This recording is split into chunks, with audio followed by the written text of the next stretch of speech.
Today, we're putting a fun twist on an old internet science sensation. That's right, so make sure you click the subscribe button below so you can see this and other awesome videos the second they hit the interwebs. Did you do it? I hope so.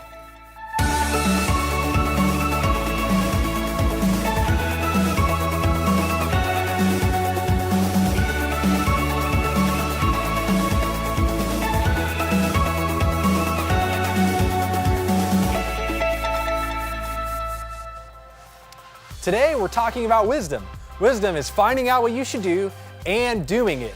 The animal is the very wise tortoise. Hello. And the color is silver. Wisdom is super valuable, just like silver is. So how exactly do we get wisdom? And what is it exactly? Well, one of the quotes I love about wisdom is this: knowledge is knowing that a tomato is a fruit, and wisdom is not putting it in a fruit salad. So yeah, that pretty much sums it up. Another way that you could say it is this though: wisdom is finding out what you should do and doing it. So where do you find wisdom? Well, one of the best things that we can do is listen to people who are older than us and have more experience. Now, my grandpa used to say, "The words of a thoughtless person cut like a sword, but the tongue of a wise person brings healing like medicine." Well, that was terrifying. But what he's saying is that if you want to be wise, think before you speak. So to demonstrate what that might look like in your life, we have a super cool experiment. That's right, Diet Coke and Mentos. Everyone remembers the iconic internet sensation. You may know what it does, but do you know why? Well, it's a process called nucleation, and basically all the fizz and carbon dioxide that's trapped in this bottle of soda is looking for a way to come out. If you zoom in really close on this Mentos, okay, too close. So really close on this mint, there's all these little holes, and the carbon dioxide builds up on all those little dimples, and that allows the gas to bond together and come bubbling out really quickly. When it finds its way out, it's pretty cool too. So for this example, we're gonna let the Diet Coke and Mentos represent our words, and this nozzle that's here on the top is gonna represent when we use our words in a thoughtless way. Let's see what happens when we do that.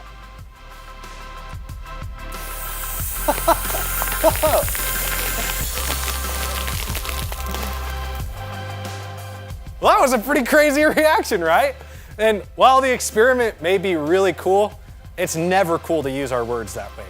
You see, when we tell somebody that they're ugly, or dumb, or lame, it hurts them. And like my grandpa said, it cuts like a sword. It leaves a mess. That's what happens when we don't think before we speak. But what if we used our words to build others up instead of tear them down? That's what this represents. You see, this is gonna take that mess that we had and it's gonna make it constructive. When we use our words to show kindness, it can make that other person feel valuable, and it can show them that they matter and that they're important. Your words don't have to be thoughtless and leave a mess. They can actually fill others up too. Yeah, just like that. So, if you want to be wise, think before you speak. But how can we accomplish that? Well, before you say something, ask yourself these 5 questions. T, is it truthful? Is what you're saying about somebody honest or dishonest? And if it's dishonest, you can be sure that it's not a wise thing to say. H, helpful. Ask yourself if what you're about to say or do is going to help someone or hurt someone. I, inspiring. How is it going to make them feel? Is it going to make them feel motivated and excited? Or will the words you're about to say make them feel discouraged and defeated? N, is it necessary? We've all heard it. If you can't say anything nice, don't say anything at all. And lastly, K, kind. Are your words kind? Do they help others feel good about themselves? Do they build others up, or do they tear others down? So there you go. Think before you speak, and you'll be using your words with wisdom.